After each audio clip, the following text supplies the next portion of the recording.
안녕하세요. 형광펜 성경과 함께하는 성경 공부. 오늘은 잠언 14장입니다. 무릇 지혜로운 여인은 그 집을 세우되 미련한 여인은 자기 손으로 그것을 허느니라.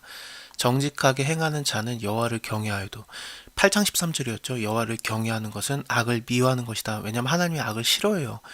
그러면은 반대로 생각해서 악을 행하는 거는 그럼 여호와를 안 경외하는 것인가?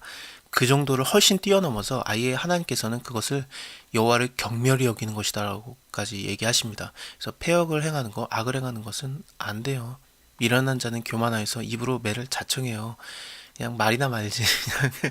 그냥 13장 2절 3절이었죠. 특히나 3절을 보면은 입을 지키는 자는 그 생명을 보존하나 입을 크게 벌리는 자에게는 멸망이 오느니라 그랬었는데 사람의 입으로 열매를 다 받는 거거든요. 그렇기 때문에 입으로 매를 벌기도 하고 혹은 지혜로운 자는 입술로 스스로를 보정케 하기도 하고 그렇습니다. 소가 없으면 구유는 깨끗하다. 그렇죠. 이렇게 소가 먹는 그런 그 먹이통이죠. 그것을 쓸 일이 없기 때문에 깨끗하겠지만, 하지만 그 구유통이 좀 더럽더라도 소가 하는 일이 많잖아요. 그래서 소의 힘으로 얻는 것이 많으니라. 이것은 단지 소 얘기를 하는 것 같지는 않고 우리가 열심히 이렇게 성실하게 일해라라는 것을 계속해서 말하고 있는 것 같습니다. 신실한 증인은 거짓말을 아니하여도 거짓 증인은 거짓말을 뱉느니라. 이거 거짓 증인은 거짓말을 뱉느니라가 밑에 한번 반복 구절이 더 나와요. 거짓말을 뱉는 사람은 속이느니라 이렇게 나오는데 이 속이다라는 말 자체가 거짓이라는 뜻이거든요. 히브리어로 봐도요. 그래서 거짓말을 막 그 중얼중얼하는 자, 뱉는 자는 쉴 새 없이 말하는 자는 그 사람 자체가 거짓이다라는 얘기입니다. 그래서 말이 그 사람의 모습으로 드러나는 거죠. 그 사람 자체를 말해요. 그래서 예수님도 그러죠. 사람의 입으로 들어가는 것이 그 사람을 더럽게 하는 것이 아니라, 그러니까 뭐 음식 얘기를 할 때 그랬어요. 레위기를 보면 분명히 부정한 음식들, 레위기 11장에 나옵니다. 그런 것들이 있는데 그거 먹어도 되냐 안 먹어도 되냐. 특히나 예수님의 제자들이 안식일날 이삭을 따서 먹은 거 그거랑 그다음에 손을 안 씻고 그 음식 먹는 거 그런 얘기들이 나왔거든요. 손 안 씻고 음식 먹는 거는 하나님께서 명한 적도 없어요. 근데 그냥 이스라엘 사람들이 만든 제도긴 한데 어쨌든 그런 것 때문에 예수님한테 자꾸 따지니까 예수님께서 사람의 입으로 들어가는 것은 어차피 마음으로 들어가는 게 아니라 그냥 그 소화기관을 통해서 뒤로 다시 나가는 거잖아요. 그래서 그것이 사람을 더럽게 하는 것이 아니다. 사람을 더럽게 하는 것은 오히려 그 사람에게서 나오는 거, 뭐 악독이라든지 거짓이라든지 그런 그 사람에 가득한 것이 입으로 나오는 것이다라고 얘기를 했었는데 예, 그런 게 굉장히 연상이 되죠. 그래서 거짓 증인은 거짓말을 뱉느니라. 거짓으로 가득 찼으니까요. 진짜 그래요. 뭐 사람들 만나보면은 그 사람이 얘기하는 걸 쭉 들어보면 그 꽉 차 있는 마음에 가득 차 있는 것들을 얘기하거든요. 그 사람이 말하는 것만 들어봐도 이 사람이 미련하구나, 지혜롭구나를 알 수 있는 거죠. 근데 사실상 지금까지 좀 비슷한 얘기를 하고 있습니다만 우리가 미련하거든요. 그래서 우리가 미련한 자가 되어서 입술에 그런 것을 지키지 못하는 경우가 있고 막 매를 자청하는 경우도 많아요. 그래서 잠언의 말씀을 통해서 우리가 좀 지혜로워져야 되겠구나. 지혜를 따라야 되겠구나. 내가 미련했었구나. 내가 거만하구나. 교만하구나. 내가 스스로가 지혜를 받아들이지 않고 있구나. 라는 것을 거울 삼아 알면은 그래서 다시 돌아올 수 있으면 하나님께로 더 가까이 올 수 있으면 참 좋은 겁니다. 물론 하나님의 은혜예요. 우리가 의인이 아니기 때문에 죄에서 돌아서기가 어렵거든요. 예수 그리스도께서 우리를 죄에서 벗어나게 하셨기 때문에 이런 모든 일들이 가능한 겁니다. 그래서 슬기로운 지혜를 따라갈 수 있게 되는 거고 이건 다 은혜입니다. 은혜라는 게 그 자격이 없는 자에게 주어지는 하나님의 선물이거든요. 그래서 우리가 하나님의 선물을 받아서 우리가 물론 자격이 없어요. 왜냐하면 미련하고 죄를 심상히 여기는 자들이고 어리석어서 스스로를 속이기도 하고 다 파멸로 들어가는 자들인데 하나님의 은혜로 이렇게 나올 수 있는 거예요. 마음의 고통은 자기가 알고 마음의 즐거움도 타인이 참여하지 못하느니라. 결국에는 자기가 힘든 거는 자기만 알 뿐이지 남들한테 얘기한다고 알아주지도 않아요. 그냥 하나님께 고백하고 하나님께 알아달라고 하고 도와달라고 하는 게 제일입니다. 악한 자의 집은 망하겠고 정직한 자의 장막은 흥하니라. 어떤 길은 사람 보기에 바르나 필경은 사망의 길이라. 그 겉모습만 보고는 알 수 없는 거거든요. 13장에서도 비슷한 얘기가 있었죠. 스스로 부한 채 해도 아무것도 없는 자가 있고 스스로 가난한 채 해도 재물이 많은 자가 있느니라. 이것은 단순한 재물 얘기를 하는 걸 수도 있겠지만 하나님 보시기에 그 사람이 가난한 자인지 부유한지 우리가 알 수 없는 것처럼 마치 그 두렙돈 드렸던 과부를 예수님께서 오늘 누구보다 이 여자가 가장 많은 것으로 하나님께 드렸다라고 말한 것처럼 그럼 몰라요. 어떤 평가를 받을지 모르는 겁니다. 그래서 우리가 그 겉모습만 보고 어떤 사람의 길만 보고 판단을 할 수 없어요. 그래서 오직 예수 그리스도의 길만 쫓아야 됩니다. 예수 믿고 따라가는 길은 남들이 볼 때는 미련한 길이고 가시밭길이고 좁은 길이고 그래 보여도 사실은 그게 우리를 구원하는 생명의 길이고 오직 유일한 길이지 않습니까? 웃을 때에도 마음에 슬픔이 있고 즐거움의 끝에도 근심이 있느니라. 마음에 패려한 자는, 그러니까 마음이 속이는 자, 마음이 뭐 삐뚤어진 자, 치우쳐진 자, 그렇게 보면 됩니다. 마음이 치우쳐진 자는 자기의 행위로 보응을 만족하겠고 선한 사람도 자기의 행위로 그러하리라. 그래서 마치 행한 대로 갚는다라는 그런 느낌도 있는데, 그런 인과응보라고 하죠. 물론 그런 게 있기는 합니다만 하나님께서 그 사람이 행한 대로 갚아주시는 게 있는데, 그렇게 따지면 우리는 은혜를 못 받은 거죠. 우리의 행위가 우리를 구원시키지 못하는 것처럼 우리가 죄인이지만 하나님의 은혜로 어쨌든 미련한 그런 죄에서 벗어날 수 있는 거 아니겠습니까? 그래서 좀 기독교는 뭔가 더 인과응보를 넘어서는 그런 게 있습니다.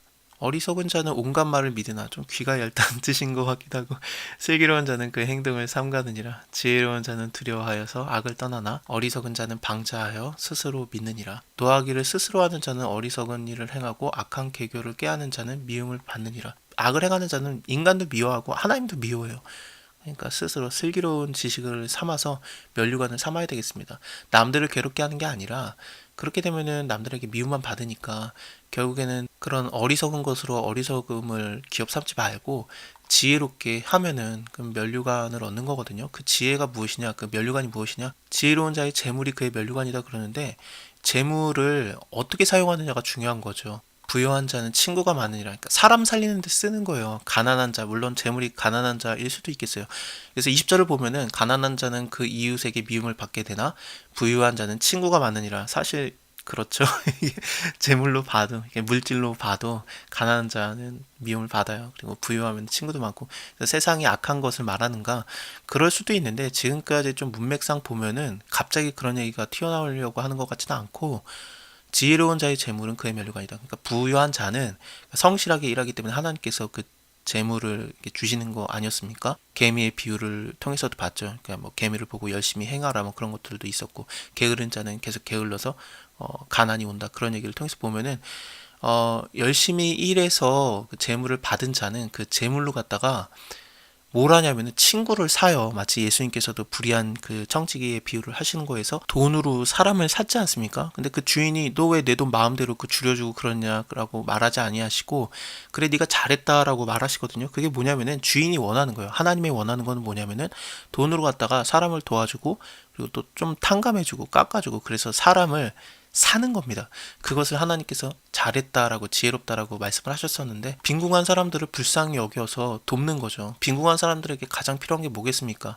위로이기도 하겠지만 사실은 재물이에요. 그것들을 좀 도와주면은 하나님께서 좀 많이 칭찬해 주실 만한 내용입니다. 왜냐하면 이웃 사랑이니까요. 이웃을 업신여기면 안 돼요. 그러면 범죄를 하는 거고, 이웃을 불쌍히 여기는 자, 그래서 돕는 자, 특히나 재물로 사람들을 사는 거죠. 그렇게 되면 도움받은 자들이 이 사람을 위해서 하나님께 복을 빌지 않겠습니까? 그럼 하나님께서 그것을 들어주시는 겁니다. 모든 수고에는 이익이 있어도 입술의 말은 궁핍을 이룰 뿐이다. 지혜로운 자의 재물은 그의 면류관이고 미련한 자의 소유는 다만 그 미련한 것이다.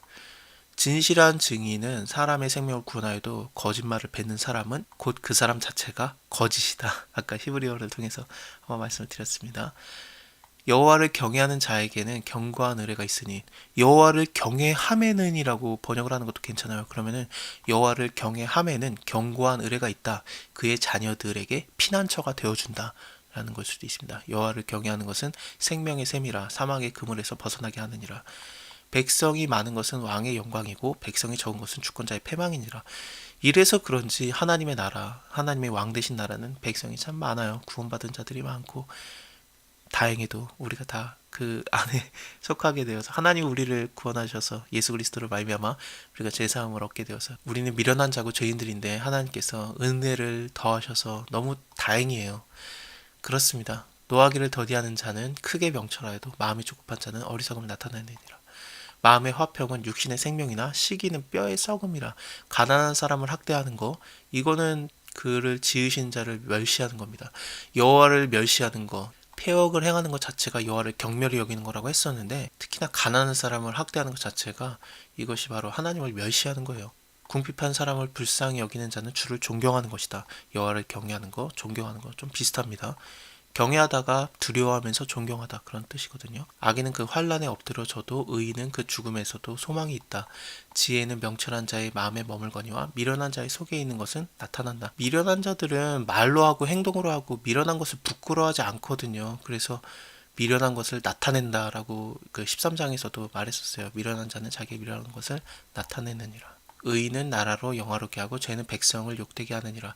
슬기롭게 행하는 신하는 왕의 은총을 입고 욕을 끼치는 신하는 그의 진노를 당하느니라. 그래서 하나님의 슬기로운 신하들, 하나님의 청지기들이 되어서 다시 한번 아까 복음서의 내용 있었죠. 우리는 불의해요. 그리고 어리석은데, 그래서 어리석음을 때로는 나타내는데 불의한 그 청지기들이지만 하나님께 기회를 또 받은 거거든요. 그래서 사람들을 사는 거죠. 너 주인한테 얼마 빚졌냐? 100 빚졌냐? 여기 빨리 80이라고 고쳤으라. 너 몇 빚졌냐? 50 빚졌냐? 여기 빨리 지우고 30이라고 고쳤으라 라면서 하나님의 원래의 마음, 왜 그 주인이 그런 것들을 빌려주고 그랬겠습니까? 가난한 사람들이니까 그 사람들을 불쌍히 여겨줬던 거거든요. 그런 것을 했던 건데, 그걸 조금 더 깎아주는 것은 주인의 마음이에요. 아버지의 마음, 하나님의 마음입니다. 그래서 우리가 받은 것들, 하나님께 받은 것들을 사람들에게 다시 베푸는 거. 그래서 이웃사랑 하는 것은 슬기롭게 행하는 것입니다. 그렇게 되면은 은총을 입고 그러는데, 그러지 못한다면은 진노를 당하겠죠. 자, 오늘 여기까지 보고 다음에 15장 이어서 볼게요. 감사합니다. 다음에 뵐게요.